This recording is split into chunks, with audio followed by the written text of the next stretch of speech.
9th class number system exercise 1.1 first question है is 0 a rational number? Can you write it in the form of p by q where p and q some integer? 0 के बारे में बोला गया है कि क्या 0 एक रैशनल नंबर है। देखिए 0 के बाय में भी आप 1 कर सकते हो, क्योंकि 0 के बाय में 1 करोगे तो भी 0 ही होता है। तो क्योंकि हम 0 के बाय में 1 कर सकते हैं तो ये भी एक p और q है, और q जो है वो इक्वल टू 0 नहीं है। हमें डिनोमिनेटर 0 नहीं होने देना, बात खत्म। तो इसका मतलब क्या आएगा? Yes, q is a rational number. चलिए क्वेश्चन नंबर 2 पे चलते हैं। Find 6 rational numbers between 3 and 4। यानी हमें 3 और 4 इसके बीच में हमें 6 रैशनल नंबर्स देने हैं। क्वेश्चन ये है कि 3 और 4 के बीच में कितने रैशनल्स हम निकाल सकते हैं। तो इसके बीच में हम इनफाइनाइट मतलब मिलियन या बिलियन अगर हम रैशनल नंबर निकालना चाहे तो भी निकाल सकते हैं। इतने ही इरेशनल निकाले जा सकते हैं और इतने ही रैशनल, लेकिन हमें सिर्फ कितना निकालना है? 6। तो सिंपल बात है, सिंपल डेसिमल में लिख लीजिए। तो आप लिख सकते हो 6 rationals between 3 and 4 equal to 3.1, 3.2, 3.3, 3.4, 3.5, 3.6। अभी आप सोच रहे होंगे कि 6 बोले हैं तो 6 हमने निकाल लिए, मतलब अगर हम और ज़्यादा निकालना चाहें 3.7, 3.8, अब 3.1 से 3.9 तक टोटल 9 नंबर निकल चुके हैं। अभी अभी बात हुई है कि हमें बहुत सारे नंबर निकाले जा सकते हैं, लेकिन अगर और ज़्यादा निकालने हो तो कैसे निकालेंगे? तो चलिए बताता हूँ।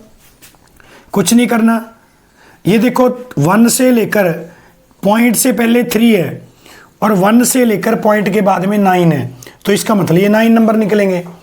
अगर आप पॉइंट के बाद 1 1 डालोगे और 1 1 से लेकर और 3.99 तक, अब ये देखो कितने नंबर हो गए हैं।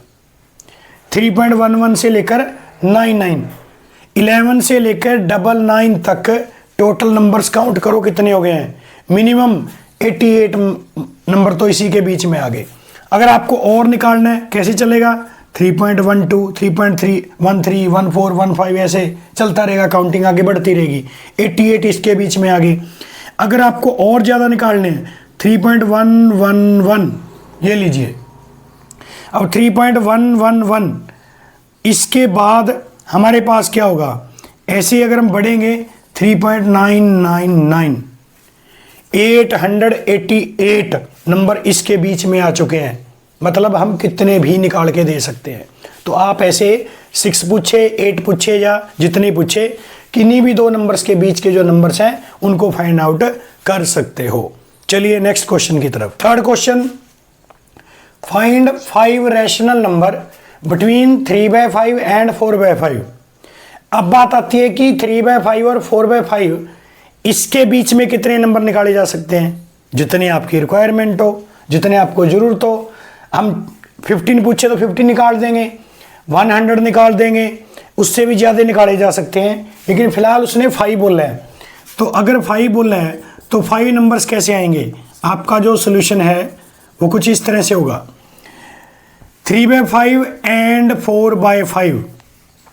डिनोमिनेटर सेम होना चाहिए। अगर कोई नंबर p/q की फॉर्म में दिया हुआ है, डिनोमिनेटर सेम होगा तो ही आप कंपेयर कर पाओगे कि कहाँ से शुरू होना और कहाँ एंड होना है।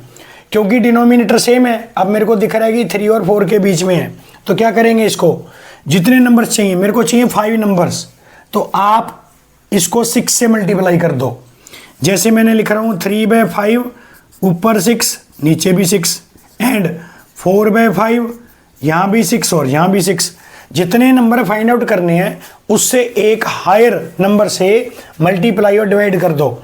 ये कितना बन गया? जहाँ 3 था अब वहाँ 18 हो चुका है और नीचे 30 है, ऊपर 24 हो चुका है और ये 30 है। अब देखो नंबर्स क्या आएंगे, तो required numbers is equal to 18 से नेक्स्ट क्या होता है 19/30, 20/30, 21/30, 22/30, 23/30, 1 2 3 4 5।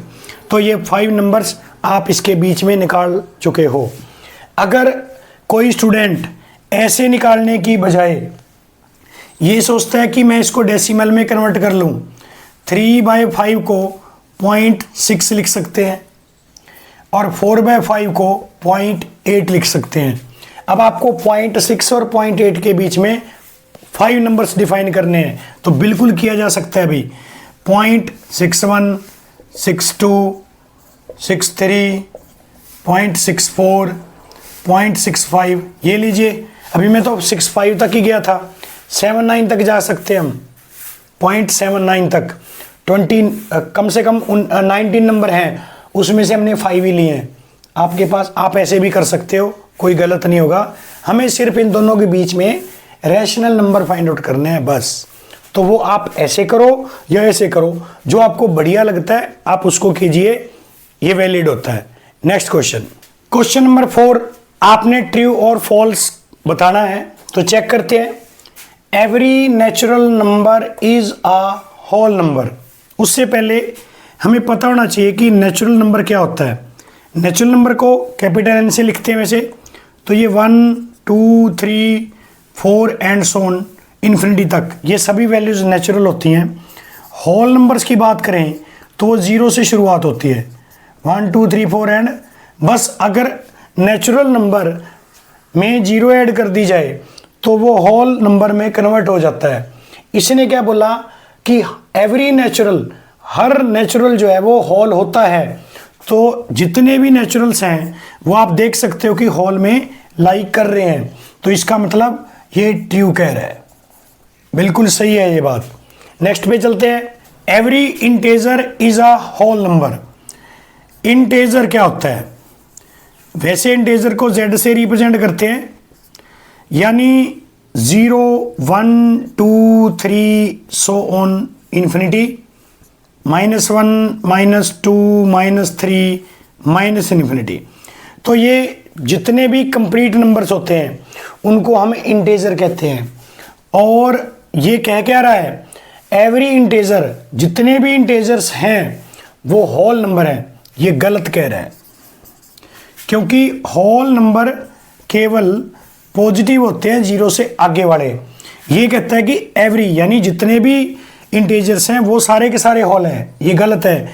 एवरी होल है integer, every whole is a integer, but every integer is not a whole, क्योंकि जो इंटेजर के नेगेटिव वाले हैं 0 से पीछे पीछे, वो तो होल नहीं होते, तो इसलिए ये फॉल्स है। चलिए आगे बढ़ते हैं। Third part, every rational number is a whole number. Rational मतलब जिसको p/q लिखा जा सके। जितने भी इंटेजर होते हैं, सिंपल सी बात है, हालांकि नॉन इंटेजर भी इसमें आते हैं। जितने भी इंटेजर, नॉन इंटेजर जिसका परफेक्ट डेसिमल हो, वो सारे के सारे क्या होते हैं? रैशनल होते हैं। लेकिन होल क्या होते हैं? होल तो 0 1 2 3 कंप्लीट वाले नंबर होते हैं। तो ये कह रहे हैं कि जितने भी रैशनल होते हैं वो होल होते हैं, तो ये फॉल्स है, क्योंकि ऐसा हो ही नहीं सकता। अब जैसे मैंने 3.5 लिखा, 3.5 एक रैशनल है, लेकिन ये होल थोड़ा ना है। होल तो कंप्लीट नंबर होता है, पूरा नंबर होता है, इंटेजर होता है। तो यानी 3.5 रैशनल है, बट ये होल नहीं है। -2 ले लो, -2 एक रैशनल है, बट ये होल नहीं है, क्योंकि जो नेगेटिव वाले हैं वो होल नंबर से बिलोंग नहीं करते।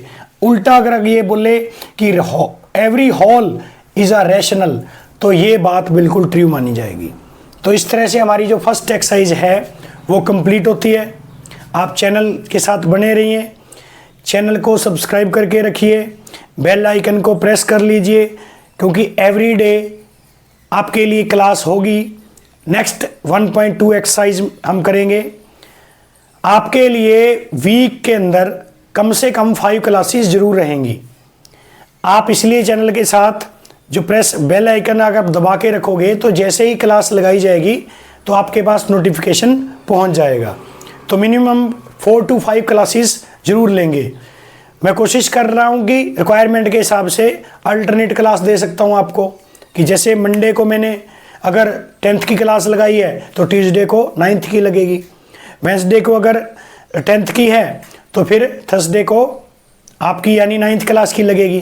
तो ये ऐसे भी हो सकता है, वो मैं देखता हूँ कि शेड्यूल क्या कहते हैं, बट ये श्योर है कि आपके लिए क्लास कंटिन्यू ही रहेगी।